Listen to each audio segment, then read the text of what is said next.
Hey everybody, welcome back to Tim Travels. I'm your host Terry, back with another video.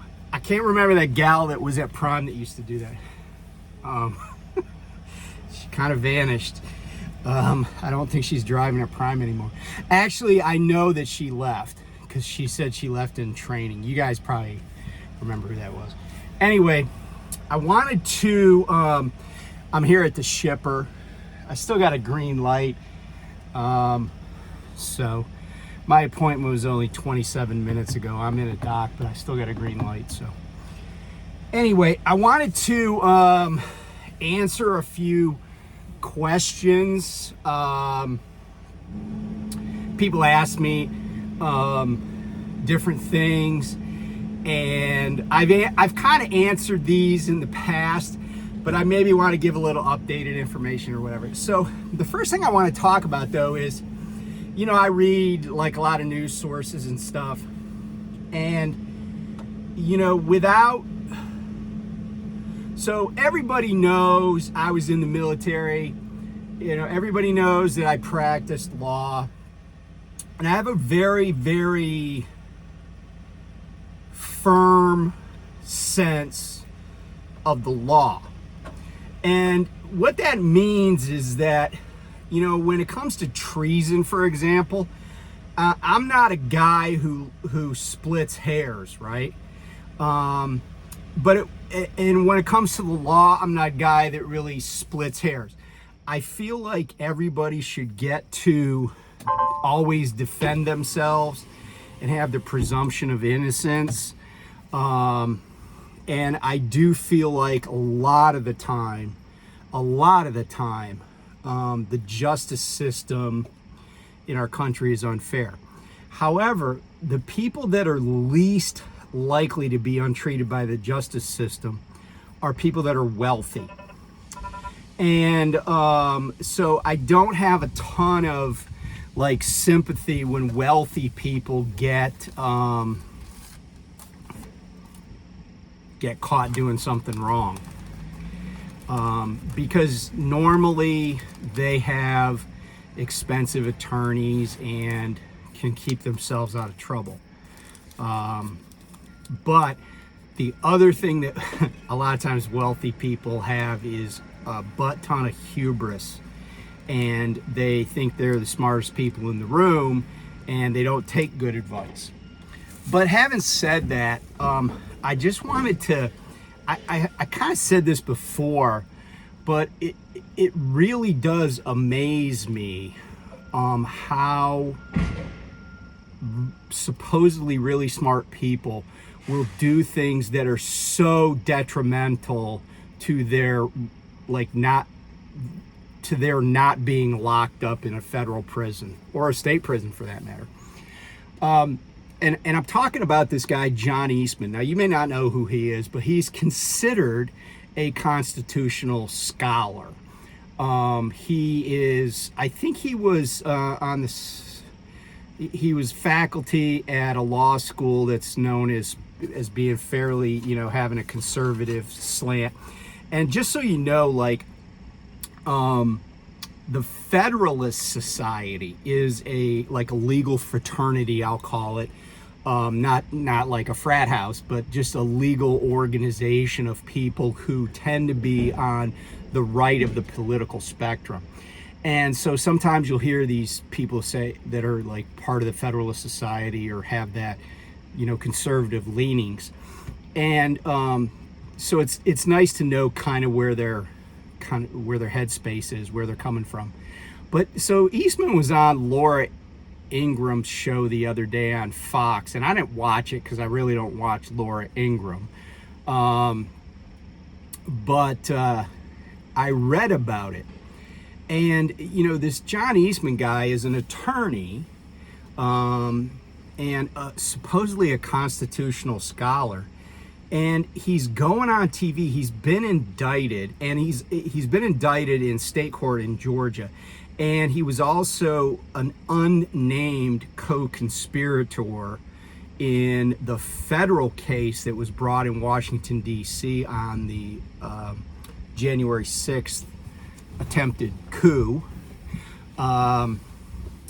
And so he's one of the guys that Mike Pence was referring to about Trump's, like I can't remember the term Pence used, like cockamamie lawyers. He didn't say cockamamie, he used something else. And just as an aside, Rudy Giuliani then badmouthed Pence because Rudy Giuliani is part of that group of, idiot lawyers. And this is how you could tell when somebody is rich and privileged and thinks they're better than other people. I always had respect for people that went to law school as worthy adversaries or as solid lawyers. Didn't matter where they went to law school, because the truth of the matter is that in America, a lot of the most successful, wealthiest lawyers, most famous lawyers in a lot of cases, didn't go to like Ivy League schools or, big important public university law schools, but they actually went to law schools that were ranked really low, like in the fourth tier of the, U.S. News and World Report rankings. And a couple of people that come to mind that fit in that category are Johnnie Cochran, who started out as a prosecutor in Los Angeles, because my father-in-law, who is a retired Los Angeles police officer, knew Johnnie Cochran when Johnnie Cochran was a prosecutor. And then Johnnie Cochran kind of went to the other side and became a civil rights attorney. But he went to like, Southwestern Law School, like no impressive place, or, some place like that, right? And obviously, he's passed away now, but he was wealthy and famous and had obviously very famous clients and, made a name for himself, even though he went to a very low-ranked, humble law school. Another person that comes to mind is a guy named Peter Angelos. Peter Angelos is, I don't think he's in control of the team anymore because he's older now and he's been in kind of failing health. But Peter Angelos, majority owner of the Baltimore Orioles, and he has a law firm that's pretty substantial, personal injury law firm. And Peter Angelos went to University of Baltimore School of Law. And I went to school in Baltimore also, but I went to University of Maryland School of Law, which is actually located in the city. Maryland is ranked in the top tier, and that doesn't mean anything about me. It's just where it's ranked, and it's been there mostly since I was in law school, 20 plus years ago. University of Baltimore, though, was typically ranked in the fourth tier. But there's a lot of really successful UB law graduates. And so when Rudy Giuliani, who went to NYU Law School, New York University, which is typically in the top 10 law schools in the entire country, he was bad-mouthing Pence because Pence went to Indiana University School of Law. Now, I didn't even know Pence was a lawyer. I guess I didn't know that about him. But maybe it explains why he was stuck to his guns back on January 6th of 2021. But here's the funny thing about that comparison, right? Giuliani. First of all, Indiana University their law school has a very good reputation. Actually, the school has a very good reputation. It's a very solid public university. But their law school, to my knowledge, and I have one friend who went to law school there. It's a good school. It's a good law school, and it's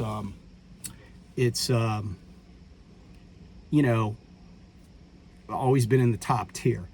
But I thought that was a weird flex by Giuliani. So anyway, let's get back to John Eastman. So, I said this before and I'll say it again. I don't care who you are. If you run your mouth when you've been indicted, or indicted 4 times, you run your mouth, you are asking to get ass whooped in court. And, I'm not sure that Trump, and I'm kind of digressing here, but I'm not sure that Trump isn't going to end up locked up for violating some judge's order in one of these cases. Okay. But getting back to Eastman's a lawyer, right? He's on national TV basically admitting to what he's accused of. And like everybody is teeing off on him. And I'm like, you're a lawyer, but who's your lawyer? Like, you know, I said it before, and I was talking about Michael Mello in the death penalty case when he represented Ted Bundy. You know, Michael Mello basically went to Ted Bundy and said, "Shut the F up." And I still, it just amazes me that these people that are supposed to be smart just keep getting hammered and then won't shut up about it. Rudy Giuliani, by the way, just lost a civil case brought by 2 election workers in Georgia, and he lost it by default. Means he forfeited the game. He refused to turn over discovery materials in this civil case, which you cannot refuse to do. And the judge sanctioned him for it by basically granting a judgment against him. In other words, he didn't even get to the field, right? He got beat while he was still in the locker room. And he made up these lame-ass excuses for why that was, but the judge wasn't hearing any of it. And now the judge is still going to conduct a trial, but it's only going to be the damages phase. And by the way, speaking of damages, Rudy Giuliani has already been sanctioned to the amount of $118,000 for discovery delays. I keep checking to see if my light's changed color. For discovery delays in this civil case, right? Like, it's like you went to NYU law school, but you're really not that smart, right? And Eastman went to, I'm sure he went to like Harvard or Yale or someplace like, you know, like that. I just don't get it. I just don't get it. So anyway, that's my little observation. And I'll go into the weeds here even a little more. So there's this rule in the rules of evidence, in the federal rules of evidence, but there's state equivalents. And it's called what is called a statement against interest. And what that means is that if you say something, even when it's not under oath, if it is contrary to, and I'm trying to remember the actual legal terms, your penal interest, your pecuniary interest, and there's one other interest, and I'd have to look the rule up.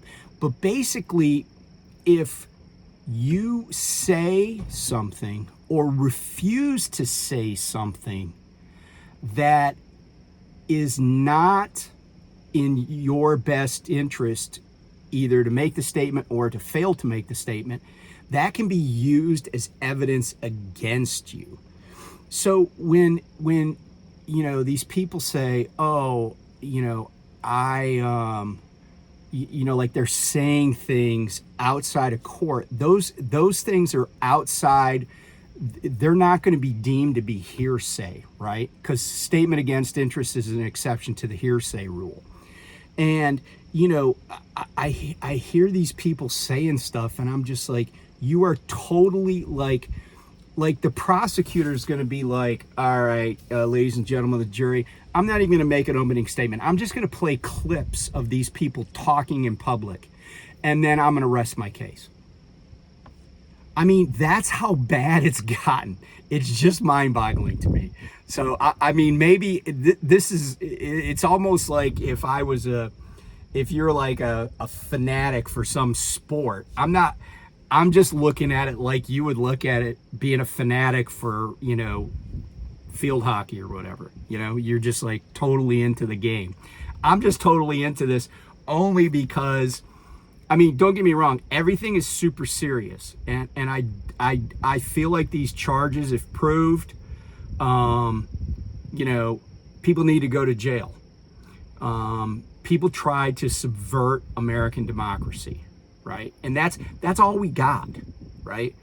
You know, the only thing that underpins this whole country, it's not some stupid ass cloth with red, white, red and white stripes and white stars on a blue background. That does not underpin this country. It's not some stupid poem that was written by Francis Scott Key that then somebody made into a bad song, right? That does not underpin this country.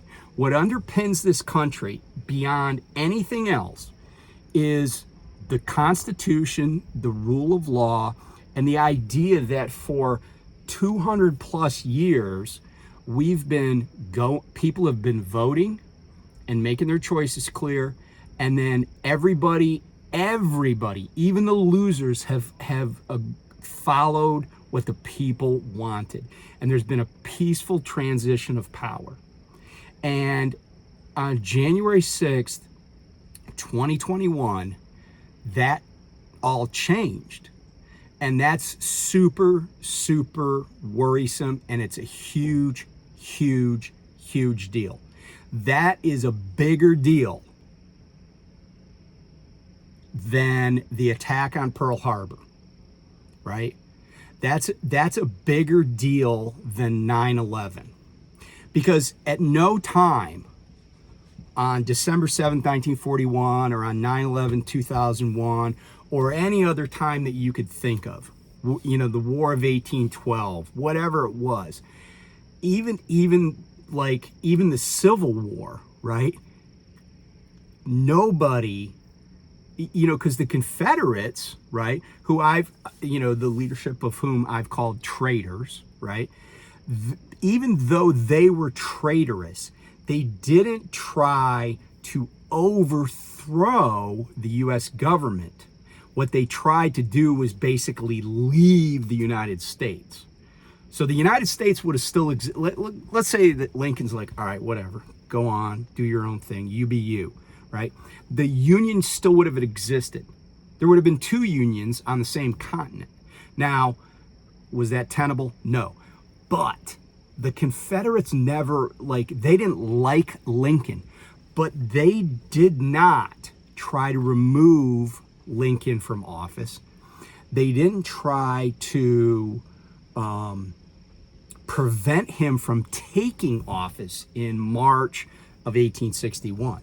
All they did was say, okay, we don't like this anymore and we're leaving. That was traitorous. That was seditious. But nothing compares to January 6th, 2021. People may disagree with me, but I can't think of any time when a serious effort was made by the sitting president to prevent the peaceful transfer of power. Even when people hated each other. And there were people like that. Hoover couldn't stand FDR. Yet Hoover had the decency to ride down from the White House to the Capitol and sit there while his, successor was sworn in. And there have been a lot of presidents that didn't care for each other when the transfer of power happened. But so anyway, we'll see what happens with all these trials. Okay, so people always ask me, why is it Tim Travels if your name is Terry? And the story that I've told, and this is the truth, it's not, I didn't make it up. I probably should make up a few versions just like to have them out there, how like Weezer has like 7 albums that are all called Weezer, they're just different colored covers. I feel like maybe I should do that. But so here's the story. So years and years ago, my wife used to do daycare at home, and she had this little boy, and who was one of her, kids, but not one of our kids. And so the way she would always refer to herself is by her first name, and then with the title Miss or Mr. in front of it. That's how she would refer to adults around the little kids. Because, last names are sometimes hard to say for kids, and it's easier just to, on a personal connection. So she would always refer to me with her daycare kids as Mr. Terry. Even when I was in the Navy and she did daycare for the Navy, when we lived on base, she'd be like, oh, Mr. Terry's here. And then she referred to those kids' parents the same way. So our kids would be like, oh, Mr. Sean or Mr. Scott or, whatever. So anyway, So my wife's name is Sally, and she called herself Miss Sally, and then I was Mr. Terry. So this little kid, I come home from work, I'm, got my coat and tie on, I walk in, and my kids are like, oh, Dad's home. And so this little kid comes walking down this hallway between our living room and dining room, and he looks up at me, and Sally's like, hey, this is, Jules' dad, Mr. Terry, and Jules, one of my daughters. And so it was to make, the connection, right? And he looks at me and he goes, hi, Tim. And he turns around and walks away. And my kids are like, no, his name is Terry. So, every time I ever saw that kid, he called me Tim, even though he was corrected over and over again. And it's not like I don't know if he felt like I was supposed to be named Tim and some of my parents made a mistake. I don't know what he was thinking, but he never called me Terry. And I think he could say the word, and because my older kids were like, can you say Terry? Could you say? And he's like, Tim, So that, and at first, I was like, oh, he's just making a mistake. And then I thought he was punking me. And I was like, this kid's like 3 years old, right? But, and my wife's like, look, don't get angry about it. That's what he thinks you should be called. So anyway, later on, when I would go to restaurants, like with my kids, and like we'd be on a road trip, and we'd have all our kids, and oftentimes we'd have some of their friends, and be like, all right, let's stop at this McDonald's, and we'll go in and we'll order. Like we legit have done this before. Like one time we went to a McDonald's in Stafford, Virginia, which is right near Fredericksburg, right off I-95, and I think we ordered. I'm trying to think, because we were on our way down to my partner's beach house in Bald Head Island, North Carolina, and we had a full car. So I think we had I think we had 8 people maybe, because we had a friend of my daughter's with us. So I think there were 8 people in the Suburban, and I think we legit went to the drive-through and we ordered like 8 sausage biscuits, 8 sausage McMuffins or something. Like it was a pretty sizable order, and they're like, really? Are you serious?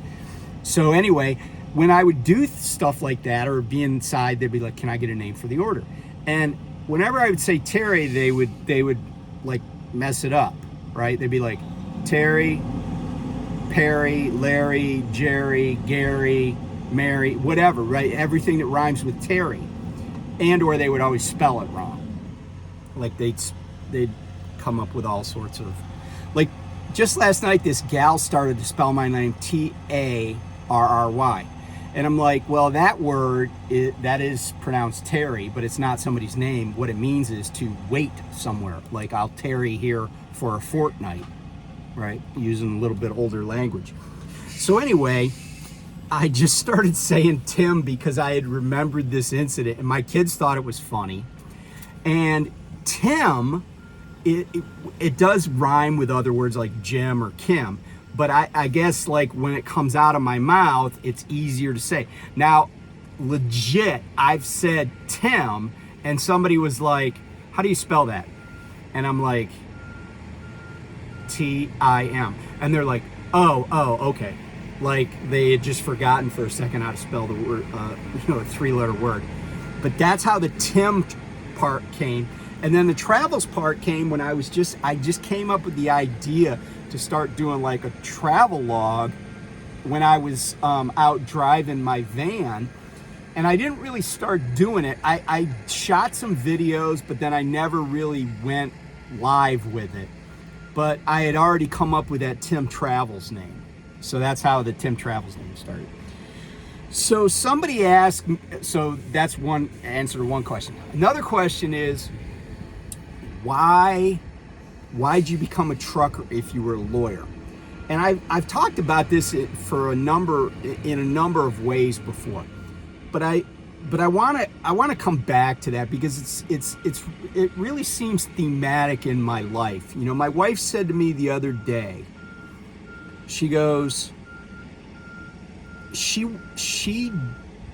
wants me to be home, but she understands why I drive a truck. And she said to me something that was very kind. She said, I respect you that you decided to do something that makes you happy and not and quit doing something that was soul crushing. And you know, I certainly made, you know, at times more money as an attorney. In fact, significantly more than I make. But I also starved sometimes. It really was a lot of feast and famine. I think on balance, you know, I probably did okay, but I wasn't like exceedingly wealthy all the time. I was doing very well, you know, often for periods of, you know, 5, 6, 7 years, doing very well. But then other times I was, you know, struggling for, you know, a year or 2 or 3, trying to, like, you know, cobble things together. And while I'm sitting on the sidelines watching this legal, you know, circus play out with, you know, all this stuff I was previously talking about, I don't miss it. You know, I talked to a lawyer recently who I didn't really know that well. And it was kind of funny because he was kind of flexing about like his lifestyle and, you know, got a boat, the second house, blah, blah, blah. But then I thought to myself, you know what, dude, you are running from courthouse to courthouse to courthouse, and you cannot get off that treadmill, right? You are, you know, and he even admitted that he had, you know, like what his fees are, he has to get that kind of money, and he can't just walk away. And, you know, I don't care what career you're in, if you can't just walk away for whatever the reason, right? You're trapped. It doesn't matter how much money you're making. Because I'm here to tell you, I know people that are very, very, very wealthy. And, you know, what they think is normal, a lot of people would be like aghast at. And, you know, and I can tell you with a high degree of certainty, money does not buy happiness. It does not. Right? It can buy some peace of mind, but it doesn't buy happiness. And there's so many people I know that are on that treadmill, and have you ever seen where the treadmill just starts going faster and faster? Guess what? You better keep running or you're going to get shot off the back of it. Because when that stuff comes to a screeching halt, it is scary. Right? And, you know, I don't miss that.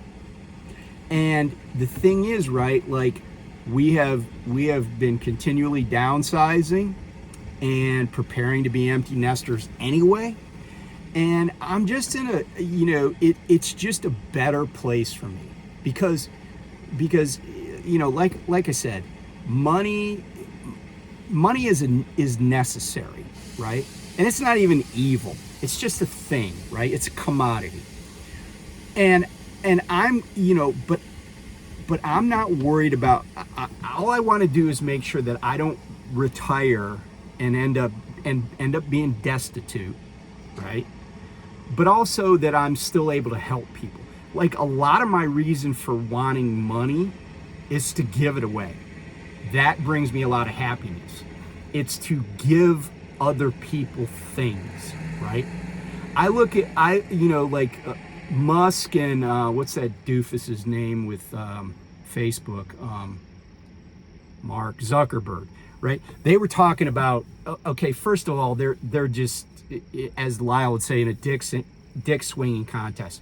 But they're two exceedingly wealthy guys, and they're like, we're going to fight and we're going to give the money to charity. I'm like, here's a better idea. Why don't you both stop being dicks and just give all of your money away, right?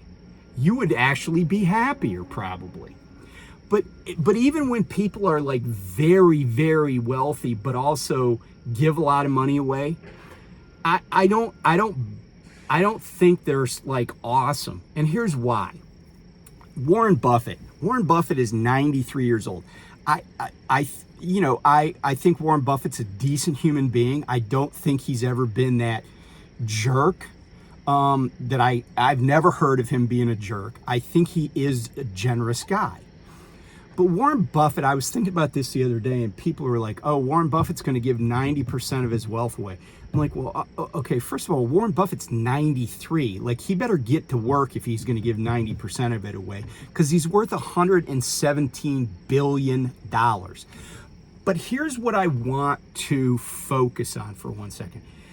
The idea that a guy who's worth $170 billion and who's $117 billion, and he's given away 90%, that he's this enormous, magnanimous, near God person. Okay, here's what I want you to understand, and this is where the numbers just kind of like blow people's minds a lot of times. If you are worth $117 billion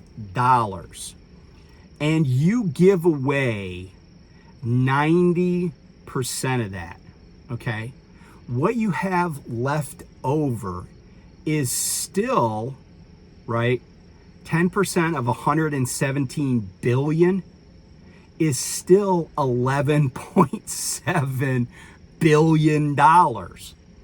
Billion dollars. 11.7 billion. Okay? Warren Buffett's 93. If he had like 17 wives, and they each bought a new Mercedes or a new Bentley like monthly, he still couldn't burn through $11.7 billion, right? And just to give you an idea, $11 billion, let's just bring it down a notch here. $1 million. If you invest in municipal bonds, in a municipal bond fund paying 6%, and you have $1 million invested in that, every single year that's throwing off $60,000 tax-free, triple tax-free, because it's municipal bond fund. $60,000 a year. You know how many people in this country don't even have $60,000 a year in household income? That's what we're talking about. You know, the guy that I have respect for, and I know this is kind of like going off on a tangent about wealth and occupations. Thomas Monahan, he was the guy that founded Domino's Pizza. He used to own the Detroit Tigers, owned some racing teams and stuff. You know, and again, it's like, oh, he owns the Detroit Tigers, that's his business. But it's like, that's just a luxury. It's a freaking baseball team. It's not like the Detroit Tigers go out and feed hungry people or build houses for them. They play baseball. They're all millionaires, right? But anyway, Monahan said one time, I hope I live long enough to give all my money away. And that's my point with Warren Buffett. Warren Buffett's like, oh, I'm going to give all this money away. Well, really, he's not giving it away. He's actually just giving it to Bill Gates Foundation.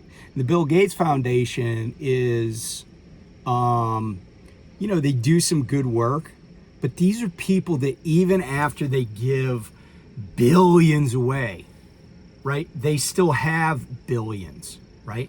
So they're not really giving it, all their money to charity. And here's the thing, right? It's not charitable until it hurts a little bit. All right? That's not charitable. That's just like, it's like if you lived in the desert and a friend of yours who didn't live in the desert needed some sand for a project, and you were like, yeah, come take as much as you want from my back 40 acres of 100% sand. you would never miss it. And that's the thing, right? Like, you think about anything that anybody could possibly want, right? You can't possibly spend that much money. Like unless you buy something that's like, not even something you could enjoy, right? If you buy like, several buildings, you might spend $1 billion in a day. But like, you can't like eat $1 billion worth of food. You can't drive, like, you can only drive one car at a time. And, you can only fly on, one jet at a time. You can only be in one place at a time, right? Like what's the money going to be for? And getting back to this guy that I said was on the treadmill, like, at the end of the day, right, what's he going to have to show for it? Because he's still going to get old. He's, and he, I guess what I'm saying is, like, he's like, oh, I have this, I'm going to get a new boat. And I was like, I don't even want a boat. Like, it doesn't interest me. I was in the Navy. I've been around plenty of boats. I guess if I wanted to go on a boat, I would rent one or catch a ride with somebody I know that's rich. But that's the answer. You're not going to find happiness with money. What you're going to find is happiness by living within your means, trying to improve your life so you can use your bounty to improve other people's lives, lift other people up. That's, at least for me, that's where the joy comes. That's where the happiness comes from. It's just using what I have to help other people, And, it's kind of funny. You don't need a lot to make a difference in somebody's life, So anyway, got a little bit on some tangents there, a little life philosophy. If you don't subscribe to any of that stuff, that's okay. I'm just sharing with you what my life experience is. But anyway, yeah, so we're gonna get, I hope I got a red light because they're bouncing my trailer around. Yeah, so we're gonna run this down to Virginia probably overnight. Yeah, we'll go from there. Talk to you soon. Bye.